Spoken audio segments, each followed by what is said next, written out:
हिंदी पखवाड़ा के इस पावन अवसर पर KDKL शास्त्री इंटर कॉलेज एवं कविता पब्लिक स्कूल विद्यालय परिवार की ओर से समस्त विश्व के हिंदी अनुरागियों को, हिंदी अनुरागियों का मतलब हिंदी प्रेमियों को बहुत बहुत शुभकामनाएं, बहुत बहुत बधाइयां। बच्चों, हिंदी बीच हिंद है और हिंद बीच हिंदी, हिंदी बीच हिंद है और हिंद बीच हिंदी, और हिंदी ही तो हिंद है, हिंदी ही तो हिंदी। बड़ी सीधी बात है। और हिंदी माथे की बिंदी, हिंदी माथे की बिंदी। और हिंदी ऐसी भाषा, ये कोटेशन लिखा हुआ है, हिंदी ऐसी भाषा जिसका अक्षर अक्षर रत्नाकर, रत्नाकर माने सागर होता है, समुद्र। तो हिंदी ऐसी भाषा जिसका अक्षर अक्षर रत्नाकर, समय बिगाड़ेगा क्या उसका, जिसके अमिट हो हस्ताक्षर, जिसके अमिट हो हस्ताक्षर। जैसे झील कहे नदिया से, ये जितनी भाषाएं वो सब झील है, कन्नड़, तमिल, तेलुगु, ये सब क्या है, जैसे झील कहे नदिया से। आगे चलकर देखेंगे, जब कोई किसी से जीत नहीं पाता, ठीक है, तुमको देख लेंगे। तो जैसे झील कहे नदिया से, आगे चलकर देखेंगे, वैसे ही सब बोली बोले जब हिंदी निकले बल खा।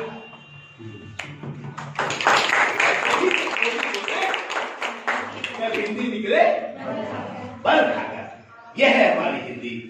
शंकर सबसे सहज और सरल देवता हैं, बहुत जल्दी प्रसन्न हो जाते हैं।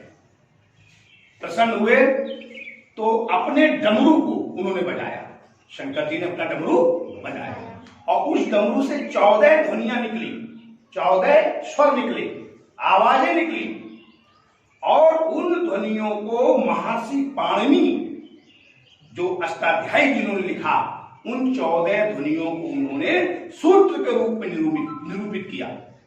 वो 14 ध्वनियों को जो पाणिनि जी ने सूत्र के रूप में निरूपित किया, वो ये है: आई उण, रिल रिक, ए ओम, आई औच, हय वरट, लान, इमंगलनम, जभय, घड़ धस, जब गड़ दस, खप छठत चट तव, कपैण सखसर हल।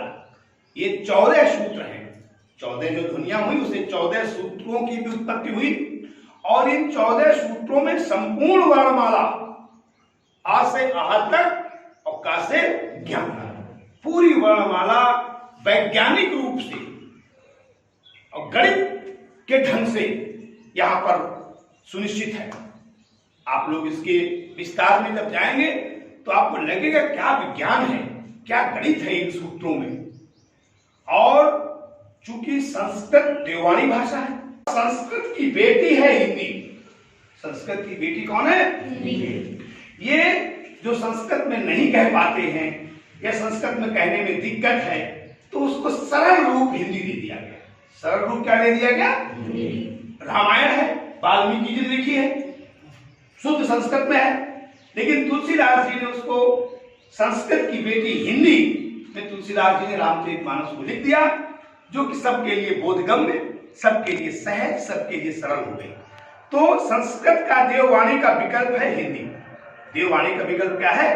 और बच्चों, आपको मालूम है, आज पूरी दुनिया में यह शोध हो गया है कि संस्कृत भाषा कंप्यूटर की सर्वाधिक उपयुक्त भाषा है। संस्कृत भाषा को कंप्यूटर 100% स्वीकार करता है और दुनिया की कोई भाषा को 100% स्वीकार नहीं करता। इस पर वर्क हो रहा है। संस्कृत का जो कंप्यूटर आप लोग आने वाले समय पर देखेंगे, समझेंगे, वो भी अद्भुत होगा। बहुत बड़ा काम चल रहा है और संस्कृत पढ़ने वाले जो विद्यार्थी हैं, उनको बहुत बड़ा रोजगार मिलने जा रहा है। अभी हमारी पूर्व विदेश मंत्री सुषमा स्वराज जी आज नहीं है धरती पर, उन्होंने इस पर बहुत बड़ा लेक्चर दिया था और ये कहा था कि संस्कृत सर्वाधिक 60% कंप्यूटर की भाषा है, स्वीकारों की भाषा है, क्योंकि वो वैज्ञानिक भाषा है, देवताओं की भाषा है।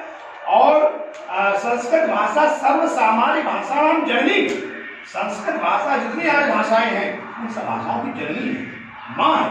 और चूंकि आप लोग जानते हो कि यहाँ पर सर्वधर्म संभाव, सभी धर्मों के लोग रहते, सभी जातियों के लोग रहते। हम पंजाबी, हम बंगाली, गुजराती, मद्रासी, हम पंजाबी, हम बंगाली, गुजराती, मद्रासी, लेकिन इसके पहले हम सब भारतवासी। पहले भारतवासी, first of all we are Indian. पहले हम भारतवासी। भिन्न भिन्न बोली है हमारी, भिन्न भिन्न बोली है हमारी, भिन्न भिन्न भाषाएं और भिन्न भिन्न है जाति धर्म पर एक ही अभिलाषाएं।